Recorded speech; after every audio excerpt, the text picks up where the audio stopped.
আপনি বলেছিলেন প্রত্যেক শহরে একটা মন্দির, কিন্তু আপনার কি মনে হয় না যে এটাই সব সমস্যার কারণ হয়ে দাঁড়াতে পারে? যদি ইতিহাস দেখেন, সব বড় যুদ্ধই হয়েছে এই আস্তিকতার কারণে, ধর্মের কারণে। আমার বক্তব্য হলো, এর কি অন্য কোনো নাম দিতে পারি? মানে, প্রতিটি শহরে একটা মন্দির হলে সেটা সেটা না, আমি প্রত্যেক শহরে মন্দিরের কথা বলিনি। বলেছি কি? আমি বলেছি আপনার বাড়ি, আপনার শহর, আপনার নগর, আপনার রাজ্য, আপনার দেশ এবং পুরো পৃথিবীটাই যেন মন্দিরের মতো হয়ে ওঠে। সেটা আরো বেশি মন্দির বানিয়ে সম্ভব নয়। সেটা শুধু সম্ভব আপনি পরম সত্তার সংস্পর্শে থাকলে। আর বড় যুদ্ধের কথায় এলে আপনাকে এটা বুঝতে হবে, কোনো ধর্মীয় যুদ্ধই হয়নি আজ থেকে প্রায় ২০০০ বছর আগে পর্যন্ত। ওকে, ২০০০ও নয়, এই ধরুন ১৬ বা ১৭০০ বছর আগে পর্যন্ত এইরকম কিছুই ছিল না। কারণ প্রাচ্যে, পৃথিবীর এই অংশে ধর্ম বলে কোনো কিছুরই অস্তিত্বই ছিল না। যদি এটা না জেনে থাকেন, এটাই একমাত্র ধর্মহীন সংস্কৃতি, ঈশ্বরহীন সংস্কৃতি। কথাটা শুনে অনেকের হয়তো ভয় লাগতে পারে, কারণ ৩৩ মিলিয়ন দেবদেবী রয়েছেন এই দেশে। সেটা হয়েছিল যখন আমাদের জনসংখ্যা ছিল এই ৩৩ মিলিয়ন। তারপর থেকে আমাদের জনসংখ্যা বেড়েছে ঠিকই, কিন্তু আমরা আর পর্যাপ্ত দেবদেবী তৈরি করিনি। কারণ পাশ্চাত্যের প্রভাবে আমরা দেবদেবীদের নিয়ে লজ্জা পেতে শুরু করেছিলাম। আপনাদের প্রত্যেকেরই ইষ্ট দেবতা বলে একটা বিষয় আছে, নিজের ঈশ্বর নিজেই তৈরি করা। প্রচলিত কাউকেই আপনার যদি পছন্দ না হয়, বাড়ির একটা গাছকে ঈশ্বর বানিয়ে তার পুজো করতে পারেন। এই দেশে কেউই সেটা অদ্ভুত মনে করবে না। আপনার বাগানে একটা পাথর আছে, আপনি তার পুজো করতে পারেন, কেউ কিচ্ছুটি বলবে না। আপনি আপনার মায়ের পুজো করতে পারেন, স্ত্রীর পুজো করতে পারেন, সন্তানের পুজো করতে পারেন, গরুর পুজো করতে পারেন, আপনার যা খুশি। কিন্তু গুরুত্বপূর্ণ বিষয়টা হলো, আপনার মনে ভক্তি থাকতে হবে। কারণ ভক্তি না থাকলে এই এত বুদ্ধি নিয়ে এই প্রাণীটি পাগল হয়ে যাবে। এর ভক্তি প্রয়োজন।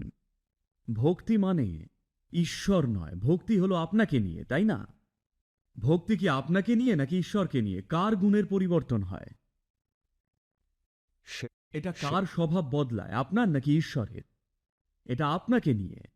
এটা আসলে আপনাকে একটা মাধুর্যের স্তরে রূপান্তরিত করে, যা বাইরের কোনো কিছুতে কলুষিত হতে পারে না। ভক্তি মানে ঠিক এটাই। আপনি ভক্ত মানে আপনি আপনার আবেগের মধ্যে এমন এক মাধুর্য তৈরি করেছেন যাকে দূষিত করা যায় না, যাকে অন্য কেউ তিক্ত করে তুলতে পারে না। আপনি যদি কাউকে ভালোবাসেন আর সেই মানুষটাই যদি আপনার বিরুদ্ধে চলে যায়, তখন ভালোবাসাই বিষ হয়ে ওঠে, তাই না? হ্যাঁ কি না?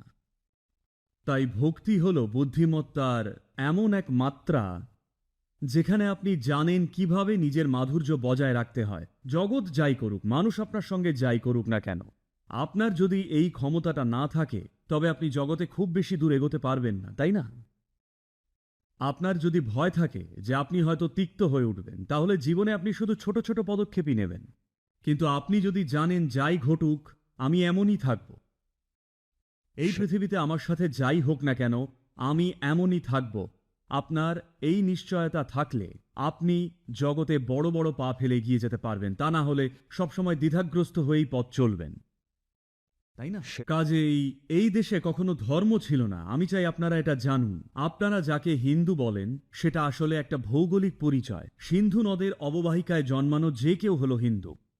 ঈশ্বরে বিশ্বাস করেও আপনি হিন্দু হতে পারেন, ঈশ্বরে অবিশ্বাস করেও আপনি হিন্দু হতে পারেন। আপনার বাড়িতে যদি ৫ জন মানুষ থাকে, সেই ৫ জন মানুষ ৫ রকম দেবতার পুজো করতে পারে, আর তবুও তাদের মধ্যে কোনো সমস্যা হবে না। এমনটা অন্য কোথাও সম্ভব নয়। আমরা এখানে জানি যে ঈশ্বর হলো মানুষেরই সৃষ্টি। এটা আমাদেরই তৈরি একটা মাধ্যম দৈব সত্তাকে স্পর্শ করার। হ্যাঁ, যদি এটা নাই বোঝেন, এইসব দেবদেবী এলেন কোথা থেকে?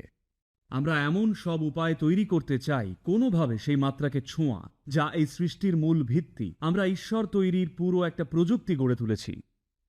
শুধু মূর্তি নয়, তাদের এমনভাবে শক্তিভূত করা যাতে তা আপনাকে জীবনের ওই মাত্রা স্পর্শ করতে সাহায্য করে। সবকিছুই আসলে একই শক্তি। আপনি যদি নর্দমা থেকে কিছুটা নোংরা তুলে এনে একটা আম গাছের গোড়ায় ফেলে দেন, সেটাই আম হয়ে ওঠে। ওই নোংরা আর আম তো একই জিনিস, তাই না? তাহলে আপনি আমের বদলে নোংরাটা খাচ্ছেন না কেন? না, সেটা খেতে পারবেন না, কিন্তু আমটা আপনি খেতে চান। ওই নোংরাটাই এমন এক মাধুর্যে রূপান্তরিত হয়েছে, তাই না? আপনি যে মাটির ওপর দিয়ে হেঁটে চলেন সেটাই এখানে আপনার এবং আমার শরীর হয়ে বসে আছে, তাই না? হ্যাঁ কি না? সুতরাং জিনিসটা একই, কিন্তু একে মাধুর্য, শক্তি আর সম্ভাবনার ভিন্ন ভিন্ন মাত্রায় রূপান্তরিত করা যেতে পারে। যদিও মূল জিনিসটা একই, তাই এই বিষয়টা বুঝেই আমরা প্রাণ প্রতিষ্ঠার এক সম্পূর্ণ বিজ্ঞান গড়ে তুলেছি, যাতে একটা পাথরকে দৈবে পরিণত করা যায়। এটা সাধারণ কোনো প্রক্রিয়া নয়, শুধু আস্থা দিয়ে হয় না। কেউ বিশ্বাস করে বলেই যে সেই পাথরটা অনুরণিত হবে তা কিন্তু নয়। একটা সম্পূর্ণ বিজ্ঞান আছে কিভাবে কোনো স্থানকে শক্তিসম্পন্ন করতে হয়। খুব সহজেই এই স্থানকে শক্তিসম্পন্ন চনমনে করতে পারেন। যে কোনো বস্তু নিয়েই এটা করতে পারেন। ধরুন, যদি সংবেদনশীল হন আর এটা হাতে ধরে দেখেন, আমি শুধু 1 মিনিটের জন্য এটাকে হাতে ধরে আপনাকে দেব, অন্যরকম লাগবে। একটাই সমস্যা হলো, এই বস্তু ওই শক্তি খুব বেশি সময় ধরে রাখতে পারবে না। কিছুক্ষণ পর তা মিলিয়ে যাবে এবং আবার কেবল ধাতব পাত্র হয়ে যাবে। কিন্তু যদি প্রয়োজনীয় যত্ন নিয়ে রূপটি তৈরি করেন, তবে একে এমনভাবে শক্তিভূত করতে পারেন যা দীর্ঘ সময় থাকে। তাই আমরা বস্তুতে প্রাণ প্রতিষ্ঠিত করতে পারি, যা এখন শুধু একটা পাথর, তাই অনুরণিত হয়ে উঠবে এক বিশাল শক্তির ক্ষেত্রে। মানুষ যদি সেখানে এসে কিছুক্ষণ বসে, তাদের জীবনটাই বদলে যায়। ঠিক এই কারণে মন্দিরগুলো তৈরি করা হয়েছিল। মন্দির কোনো পুজোর জায়গা নয়, সেখানে কেউ প্রার্থনা করাচ্ছে না, কোনো তত্ত্বপ্রচার হচ্ছে না। শুধু একটা কথাই বলা হয়েছে, মন্দিরে গেলে কিছুক্ষণ সেখানে বসতে হবে। তারা বলেননি কি এটা? কেউ বলেনি ভগবানের কাছে দরখাস্ত দিতে, কিন্তু বলেছে যে কিছুক্ষণ সেখানে বসতে হবে। আজকাল আপনারা বসতে না বসতেই দৌড় দেন, সেটা উদ্দেশ্য নয়। এ হলো এক সার্বজনীন ব্যাটারি চার্জ করার জায়গা। স্থানটিকে যদি জীবন্ত রাখা হয়, সেখানে বসলে আপনার জীবন নিজে থেকেই রূপান্তরিত হতে পারে, যদি তা সঠিকভাবে তৈরি হয়ে থাকে। আমি প্রাচীন মন্দিরগুলোর কথা বলছি। আজকের মন্দিরগুলো বেশিরভাগই শপিং কমপ্লেক্সের মতো করে বানানো, হয়তো একই উদ্দেশ্যে, সেটা আলাদা বিষয়। কিন্তু যদি সঠিকভাবে করা হয়, তবে এটা একটা অবিশ্বাস্য শক্তি সম্পন্ন স্থান। জীবন বদলে যেতে পারে শুধু সেখানে বসলে।